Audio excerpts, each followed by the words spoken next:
Bonjour. Nombreux d'entre vous utilisent allègrement la clause limite dans les requêtes select SQL. Je vais essayer de vous montrer dans cette courte vidéo les limites de cette fameuse clause limite et surtout les mauvais usages que vous en faites régulièrement. Sur la première réglage, c'est bien évidemment de faire un select et dans lequel on rajoute une clause à la fin des différentes clauses du select, une limite 3, qui dans ce cas-là nous limite l'affichage des résultats à 3 lignes. Ça, en fait, ça nous donne 3 lignes d'affichage, mais ça ne tient pas compte des ex-aequo. Et c'est là que se pose le vrai problème. Se limiter à l'affichage de 3 lignes, du résultat de 3 lignes, ce n'est pas une optimisation. Ce qu'il faut bien comprendre, c'est que la requête est exécutée entièrement et ce n'est que à l'affichage qu'on se limite à écrire les 3 premières lignes. Et du coup, cette requête est fausse en cas d'ex-aequo, puisque si je demande les 3 premières lignes, je ne vais pas avoir les 3 premières valeurs. Je vais avoir les 3 lignes. Si je veux les 3 salaires les plus importants dans une société, et que je demande 3 lignes, et si 3 personnes ou plus que 3 personnes touchent le plus gros salaire, je vais avoir que ces gens-là. On va essayer de voir ça un petit peu en détail sur un exemple. Donc on va travailler sur une base de données de CD de jazz. Dans cette base de données, on a ici une table CD et ce qu'on retiendra juste, c'est qu'on a aussi une table ici d'éditeur, d'édition, liée par l'attribut ID édition. Donc on va essayer de voir dans cette base comment on peut répondre à la question quel pays édite le plus de CD. Donc le pays, il s'agit du pays de l'éditeur, donc dans la table édition, et le plus de CD, c'est le plus de ID CD, de nombre de CD réels que j'ai dans la base. Donc assez classiquement, on va partir sur une requête select, les pays avec le nombre de CD avec un count étoile, le nombre de CD. Donc je vais avoir pour ça le nombre de CD par pays. Je fais une jointure naturelle parce que ça s'y prête entre les deux tables CD et édition. Et je fais un groupe by pays. Donc j'ai bien pour chaque pays le nombre de CD.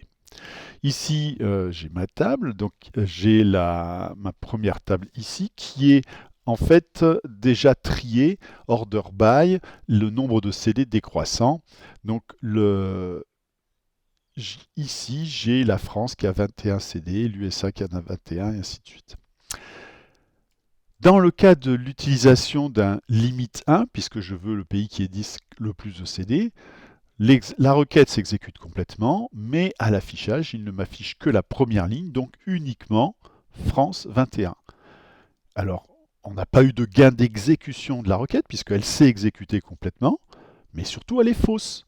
En fait, cette requête est fausse parce qu'elle amène une solution en moins. Je n'ai pas USA qui aurait dû être dans la réponse, puisqu'elle a le même nombre de CD. Donc, bien évidemment, la solution, ça ne serait pas de mettre limite à 2, parce que je ne peux pas savoir combien d'ex-aequo j'aurai sur le nombre de CD. Donc, ce n'est pas quelque chose que je peux décider.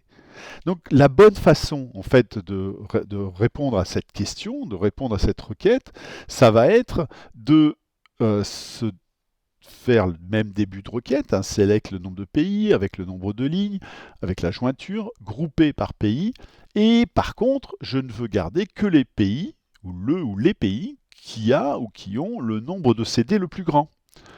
Donc pour ça, je vais aller dans ma table CD, je vais toujours avoir mon order by qui me permet de trier les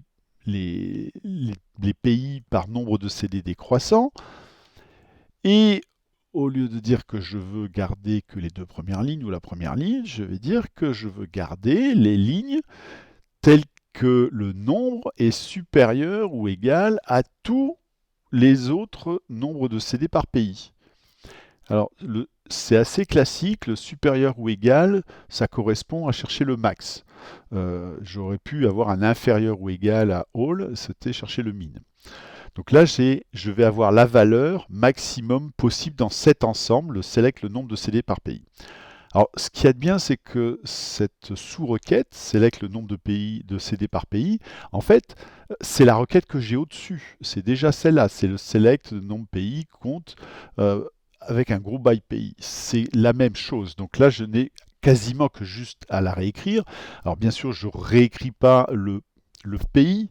Hein, je ne réécris pas le pays puisque là, je veux comparer un nombre avec un count étoile à un ensemble qui doit être un ensemble de nombres et pas un ensemble différent. Et je lance la requête comme ça. Donc là, l'intérêt, c'est que cette fois-ci, la requête ici ne s'exécute pas. Elle va rendre comme résultat que les deux premiers. Et la sous-requête ici, qui pourrait être, on peut imaginer, exécutée à chaque fois, n'est en fait pas exécutée à chaque fois, puisqu'elle est optimisée par le système de gestion de base de données, qui ne la recalcule pas, puisqu'elle est constante, quelle que soit finalement la ligne de la première table que je teste. Donc ici, j'optimise ma requête, mais surtout, j'envoie le bon résultat. Parce que si j'avais eu trois valeurs, trois pays qui ont le même nombre de CD, j'aurais eu trois réponses. Et je ne suis pas à devoir deviner à l'avance combien de résultats il me faut. En conclusion, le limit en SQL, ça ne sert que à mettre en forme l'affichage des résultats. En fait, on utilise le limit uniquement pour dire je veux avoir que 20 lignes dans cette page-là. Et puis, on passe à la page d'après et on ouvre un autre limit 20 avec une overhead et ainsi de suite. Mais rappelez-vous que ça ne peut pas permettre de se dire je veux le plus grand ou le plus petit avec un order by. Voilà, en espérant que vous prendrez soin la prochaine fois de ne pas utiliser la limite, la clause limite dans une requête SQL.